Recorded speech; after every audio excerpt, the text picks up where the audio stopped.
Welcome, everybody, to the OPT Network. This morning, we're talking about one of those very hard subjects. Every time I say the word suicide, it makes me feel a little bit uncomfortable inside. But here's what we know for sure. It is a conversation that is absolutely important and necessary. No better person to talk about the subject of suicide than Kevin Hines. Kevin is an award-winning brain, mental health, and suicide prevention activist, entrepreneur, multiple award-winning filmmaker, best-selling author, international educator, speaker, and suicide survivor. We welcome Kevin to the OPT Network for the very first time. Kevin, good morning and welcome.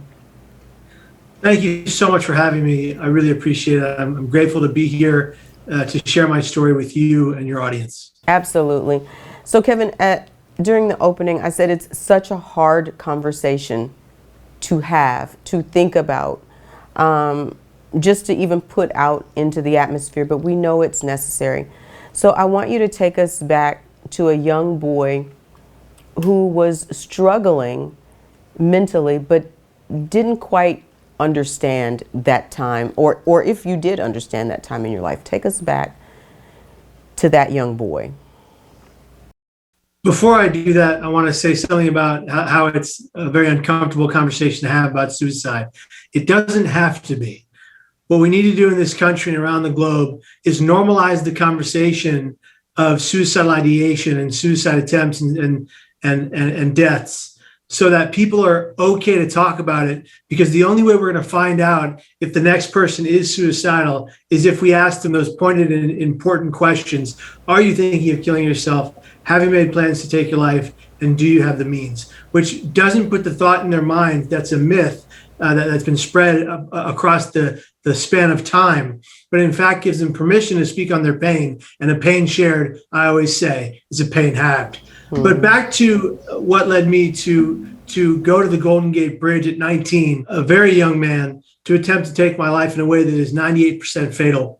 What led me there in the first place was a myriad of things. A desperate depression and an immense lethal emotional pain that I couldn't break free from. A place where I believed I was useless, worthless, and had no value. A place where I totally told myself that I was my family's greatest burden, the furthest thing from the truth. And had I gone to my family or my friends and said that I was suicidal, they would have done everything in their power to keep me from leaping off that bridge. But nonetheless, of course, that didn't happen because I kept my mouth shut because of fear. I kept my mouth shut because of discrimination and marginalization against those with mental health conditions. And I believed if I told anybody about my severe pain, they knew I was depressed. They knew I was on medication. They didn't know to the extent of which my depression had taken me. And if I believe that if I had told anyone about my real struggles, the depth of my real struggles, the hallucinations, the paranoid delusions, the panic attacks, the heart palpitations, the anxiety attacks, the stress attacks, if I told anybody about that stuff, they would lock me up in a white-walled padded room and throw away the key. My only semblance of understanding of what a psych unit was like was from the movie Terminator 2 or One Flew Over the Cuckoo's Nest, and those didn't look like places I wanted to be in. And so I was quiet. And what I always say to people is never silence your pain. Please don't learn the hard way like I did. You don't have to learn the hard way like I did. Unburden your pain, unburden your struggles, and tell someone close by, because more than likely they'll be willing to get you to a safe place. So at 19, you start having suicidal ideation, but you don't immediately act on that, do you? Yeah, truth be told, I had suicidal ideation prior to 19. Okay. At 18 years of age, while still in high school, I had begun to self-harm in a way that I won't describe, but I began to self-harm in a way that was very dangerous, and I was considering suicide. And a song came on my CD player back when CDs were cool, if you remember that. Yeah, I do. I had the CD of DMX, Earl Simmons, who tragically just passed away from his own lethal emotional pain.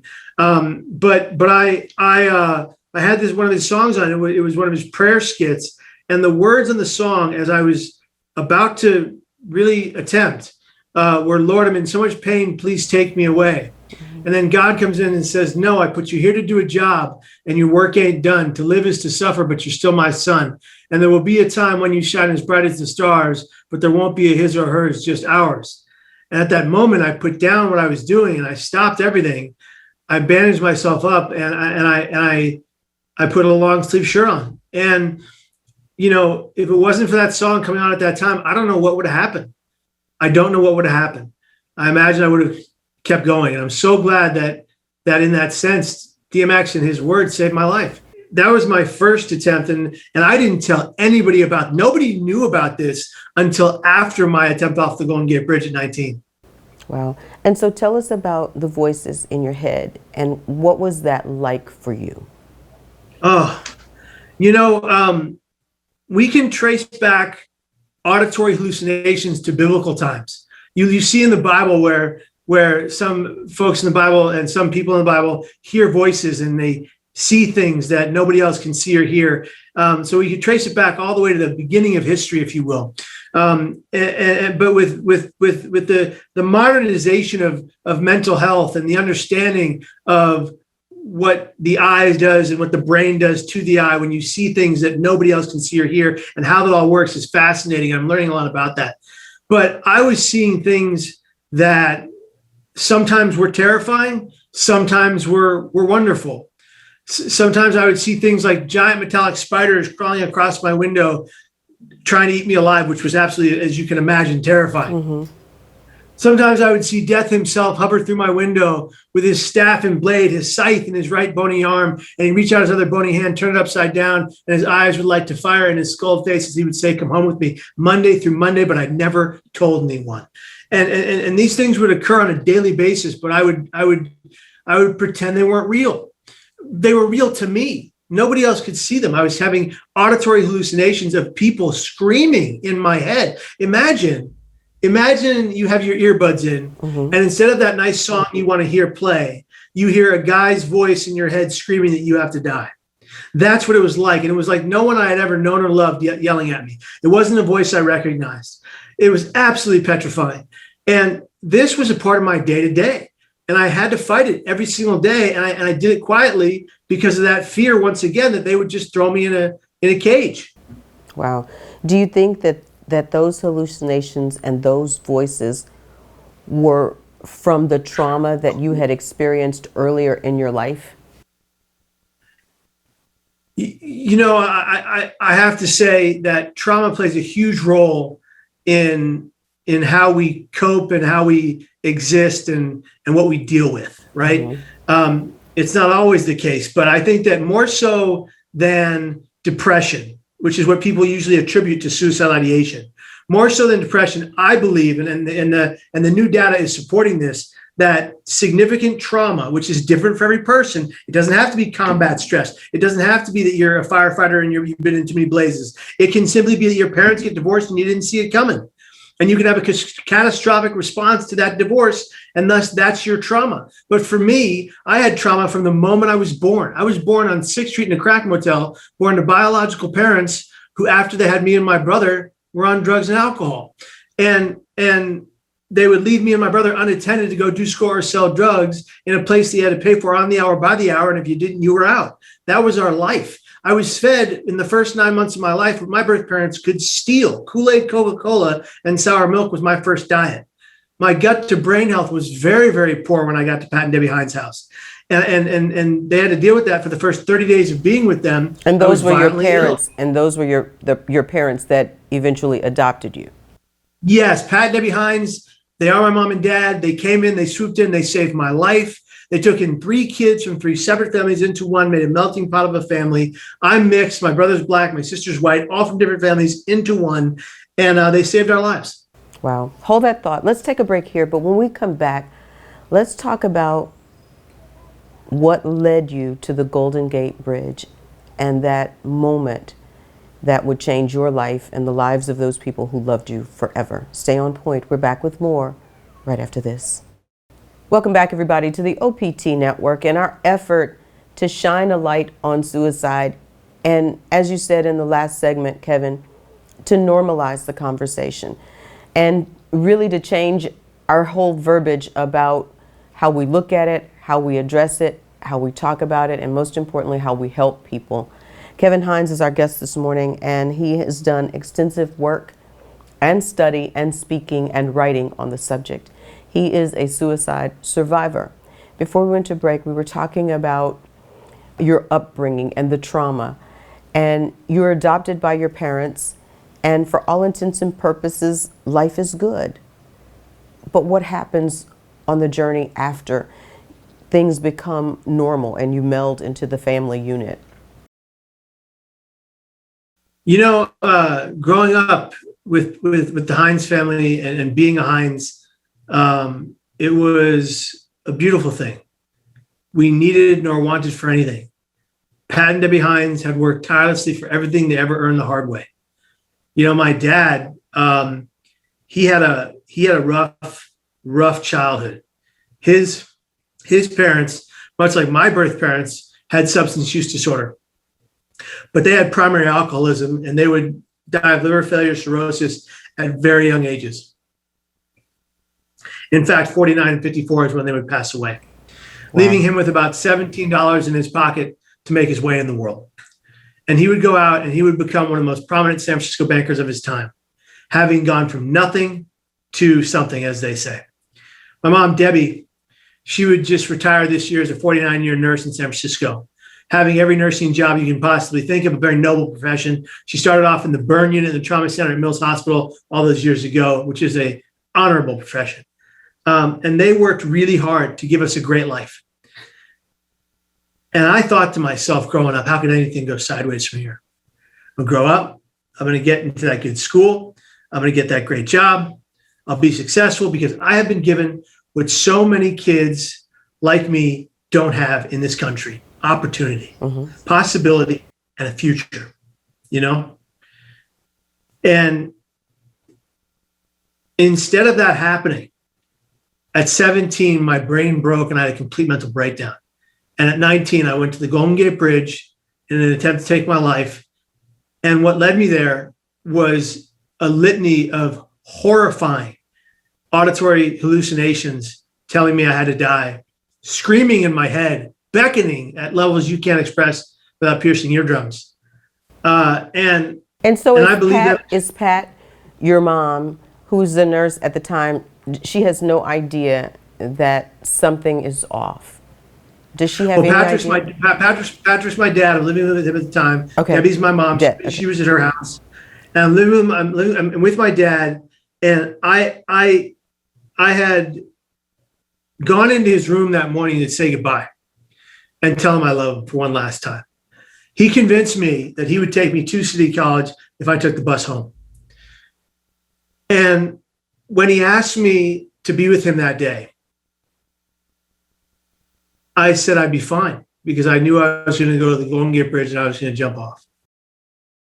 He tried to reach me, but what he didn't say, because nobody taught Pat Hines suicide prevention techniques, and who is taught that? What parent, when their child is born, is given the tools to say, if this happens one day, this is how you prepare. But do they notice? Do they notice, though, Kevin, that you are sad, that you are morose? Is there anything that?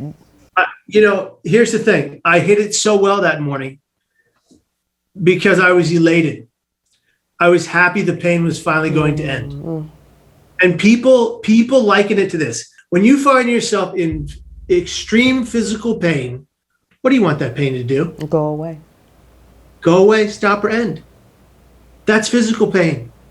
Brain pain is at the very least 300,000 times worse than any physical pain I've ever experienced. And I can promise you, I have experienced excruciating physical pain multiple times in my life, including a skin disease that caused me to have feeling like knives and needles are coming from my bones through my skin across my entire body, where I had secondary burns from head to toe. And that pain didn't come close to this. Wow. And so my father desperately tried to reach me that morning. But he did not ask me, Kevin, are you thinking of killing yourself? Have you made plans to take your life, or do you have the means? I would have told him the truth because he would have found me out. He would have known my secret. I could not have hidden that from him. And that's not his fault. That's not his fault. Nobody taught him. He did the best he could with what he knew. He even had a phone call with my psychiatrist the night before, who in no uncertain terms told my father, Patrick, it's just another episode. He'll come out of it in a couple of days. Don't worry about a thing. Wow. And so you leave your dad that morning and you get on the city bus. But meanwhile, you've been contemplating how to take your life. Yes, I had come to the conclusion. I wouldn't call it a decision because it wasn't a decision. I was compelled to dive in my hands. I was compelled by forces outside of my control caused by my brain's malfunctioning to attempt to take my life. I came to the conclusion that the Golden Gate Bridge was the way. And because it was a 4-foot rail. It wasn't because I wanted to go see some beautiful view. It was because it was a 4-foot rail, ease of access to lethal means. And we know that one of the only proven ways to stop suicides is reduction of access to lethal means. We know that when you put a barrier or a net on a bridge, that the surrounding areas drop in suicide rates of all means in the metropolitan area around that bridge. That is fascinating. What does that mean? That means that when you show people that you care about them by putting up structures that are impeding suicide, that the general population around that area says, hey, wait a minute, I matter. I am important. Look what they did at that big structure. That means I have worth. It's fascinating and it's a phenomenon, but it is true. If you put up railings and barriers and nets where there are lots of suicides, tall buildings, structures, railways, bridges, what happens is the suicide rate drops in the areas around that. And that's something that we need to learn more about. We need to do more studying on, because if we can determine that reduction of access to lethal means saves lives in all different factions of suicidal attempts, we could really actually make a dent in suicide prevention. Wow. And so the railing is 4 feet and you don't have a plan, but you're compelled. And so tell us about driving to the bridge and what were those thoughts like? I got on the bus.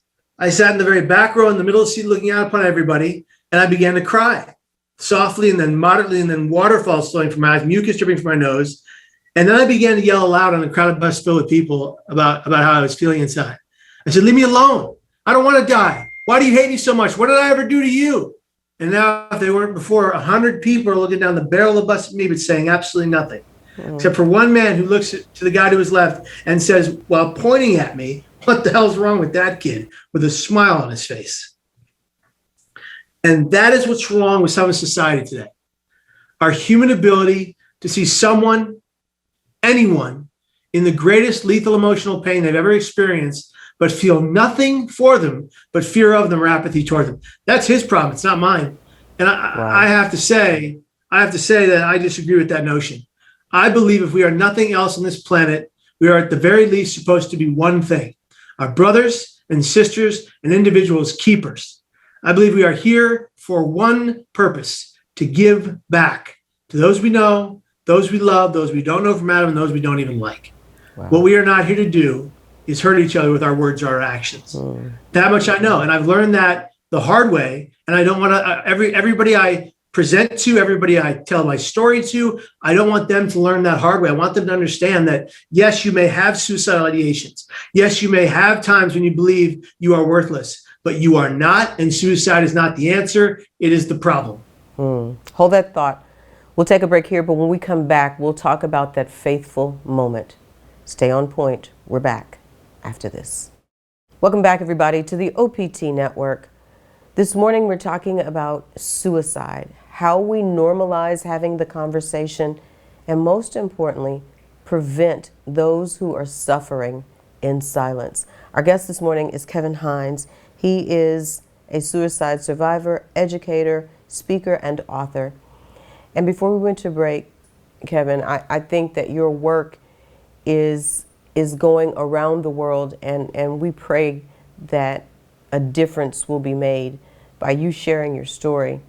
And so take us back to getting off that bus with the suicidal ideation and people seeing that you were disturbed in many ways, but in all fairness to them, probably just didn't know what to do either.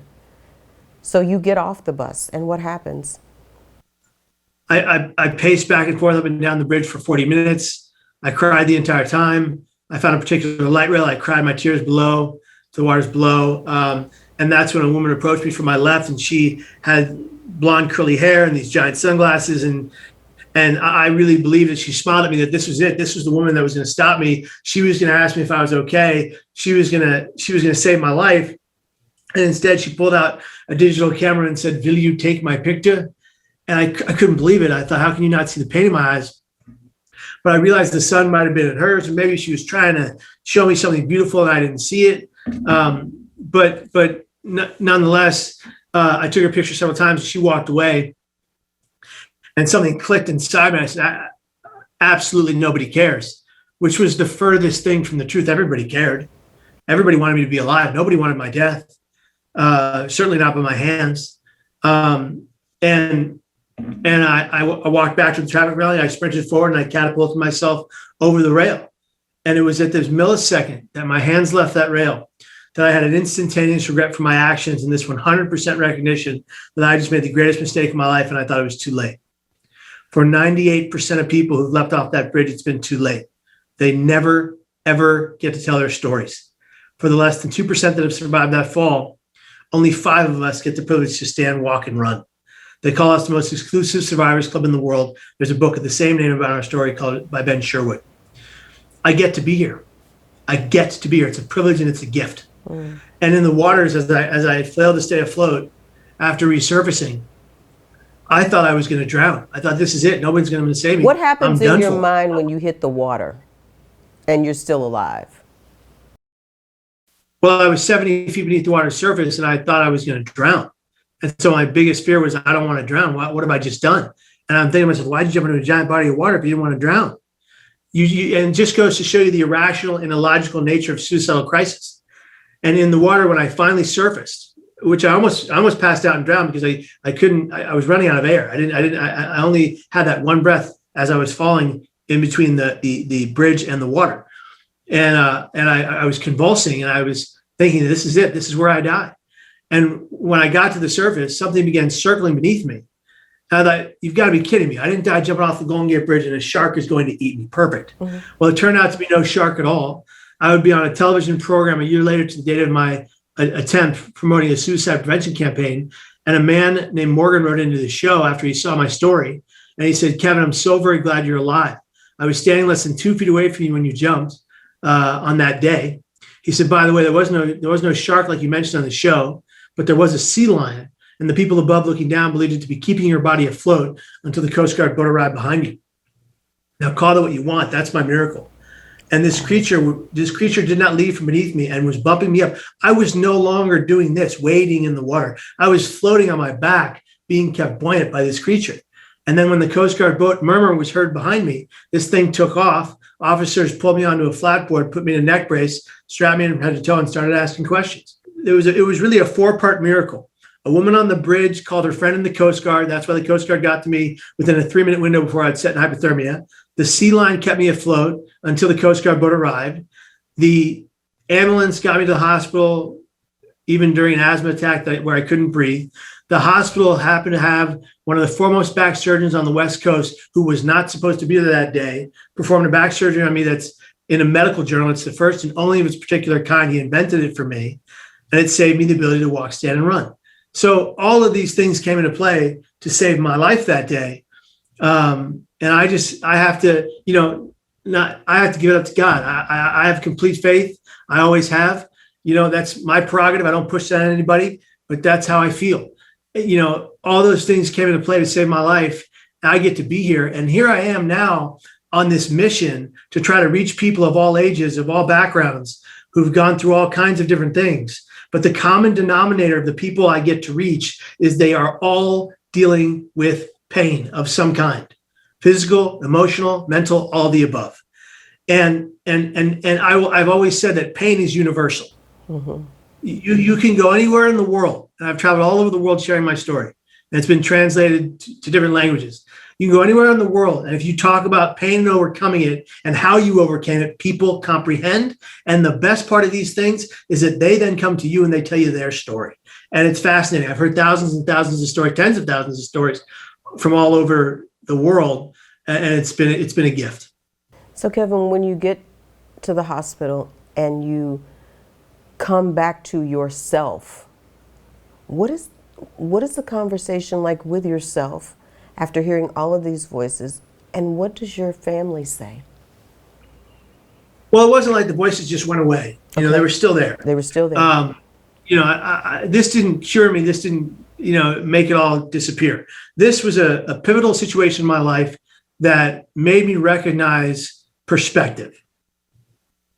And that's why I said earlier, I get to be here. And that's a gift. It's a privilege. I believe that life is one of the greatest gifts we've ever been given or will ever be given, next to faith. And I think that I recognized that in my first hospital days. I was in a bracing structure. I'd had the 10.5-hour back surgery to replace my shattered back with titanium. I was in a wheelchair. I went from a wheelchair to a walker and a back brace to a back brace and a cane, then right in my first psych ward. But I was in 9 psych ward stays in the next 14 years. It was not and has not been easy. I am in recovery every single day. I am not recovered. I am not well. I'm living mentally well to the best of my ability. And that's what I can be grateful for, is that I will fight tirelessly for my better brain health every day. And I will do the work. I will put in the effort, because the only way to defeat a severe mental illness is to put in the work. And I think that's what so many people don't recognize, is if they're so gone mentally, how can they put in that work? They're going to have to get to a place where there's some level of levity and mental acuity to say, okay, I need help. I need help, so I'm going to work. I'm going to put in the effort to do what I need to do to stabilize. And so I've created this 10-step regimen called The Art of Wellness, which is a guide to greater mental health. And it's all about doing common sense tools that are science-backed and evidence-informed, that are proven to help you, that are easy. They're easy to do. Educate yourself about your diagnosis. Read every book you can. Exercise once a day, every day, for 23 minutes a day, because it leads to 12 hours of better mood. Eat non-inflammatory foods, because inflammatory foods can cause your brain to be sick.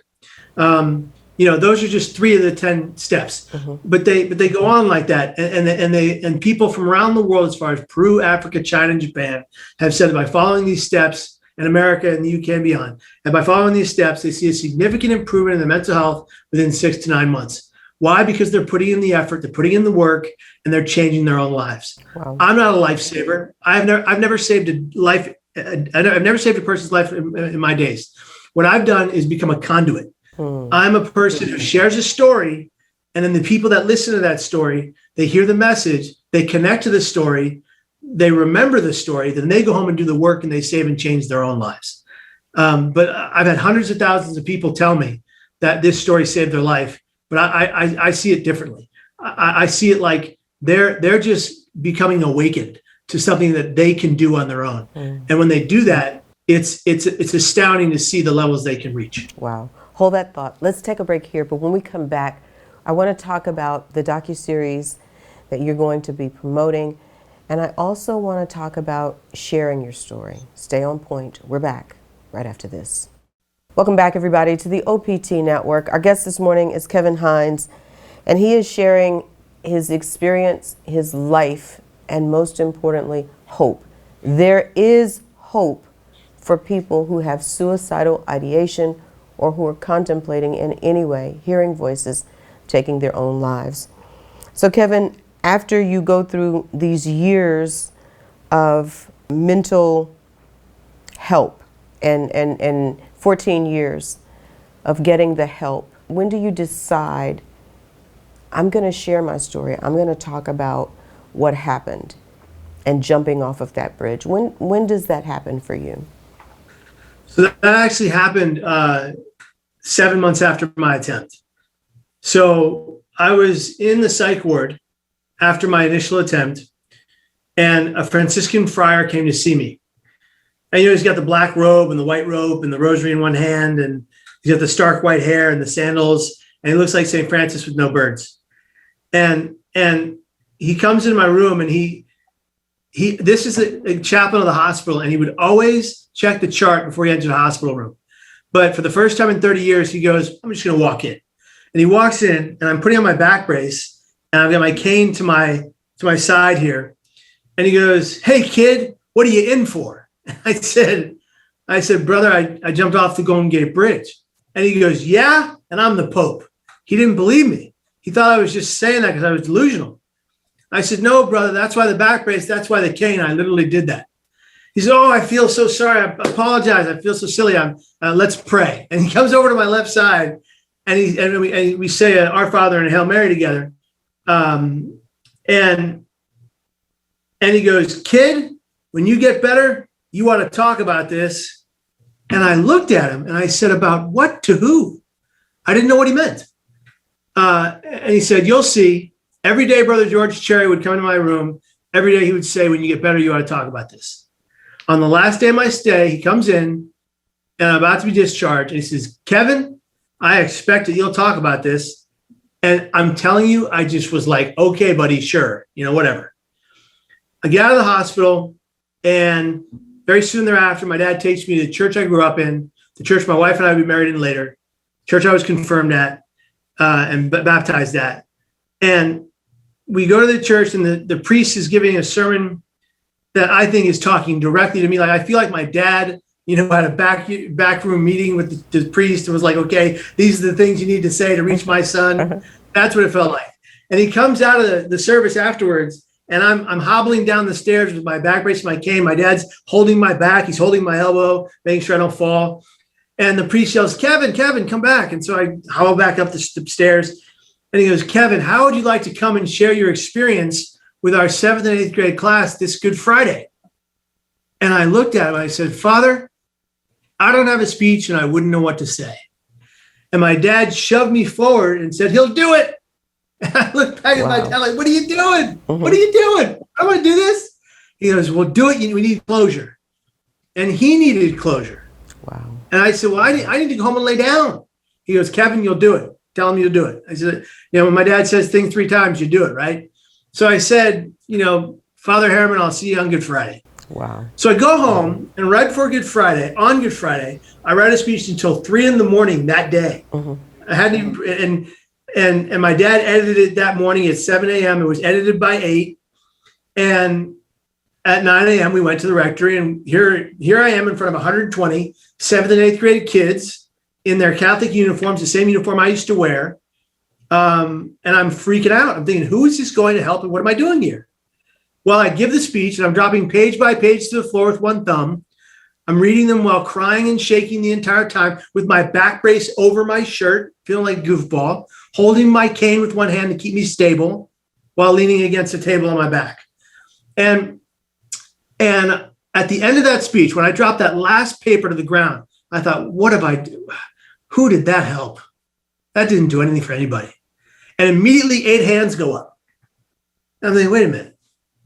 What, do they have questions? And so the first question was inappropriate, and the nun yells out, "Don't answer that." And I said I wasn't going to.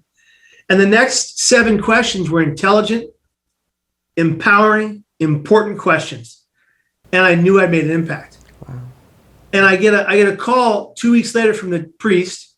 And he says, "Kevin, can you come to the rectory? I have something for you." My dad was at work, so I had to huck it up 2 miles, back brace and cane. I'm sweating through my back brace. I get to the rectory. I sit down with the priest, and he says, "I have something for you." He hands me a manila envelope. I open it up. It's a colored pencil drawing of the Sacred Heart of Jesus folder. I opened that up. It's a beautiful drawing. One of the kids did it. And there was 120 letters from 120 kids. Wow. Now, I'm no fool. They were mandated to write those letters. But what they weren't told was what they could write, and they were given no parameters on what they could write. So they wrote to their heart's content. And 6 of them wrote of their active suicidality. Wow. And because those letters were screened by the teachers, those kids were given the mental health help they need. And we know for a fact those kids are alive today. And when that happened, initially, my father read the letters, and he turned to me and he said, "Kevin, we have to do this however, wherever, and whenever possible." And we never stopped. And we built it since then. I went from speaking 1 time in 1 year to 345 times pre-COVID, in 1 year. Wow. And traveling around the world, sharing the story, and then making a film called Suicide, The Ripple Effect, with my friend Greg DeCherry, who also has bipolar disorder like me. And then I wrote a book called Crack Not Broken. Recently wrote a book called The Third Rail with Jesse Cohen. And I have to tell you this story if you don't mind. Absolutely. Jesse tragically lost his battle with depression to suicide. And it breaks my heart that before he lost it, we hadn't finished the book yet. I finished the book with his wife, Mari, may she bless her heart. And Jesse opens the book up with a note saying that you can survive this mental struggle. And it is powerful. And Jesse was a Tulane law student in the 1990s, in his 20s in Louisiana during the height of the organized crime era. And he became a real life vigilante. He trained with a Vietnam War veteran who had these conspiracy theories, and he trained in Krav Maga, and he would go out at night and he would use a police scanner to find criminals and basically punish them for their crimes.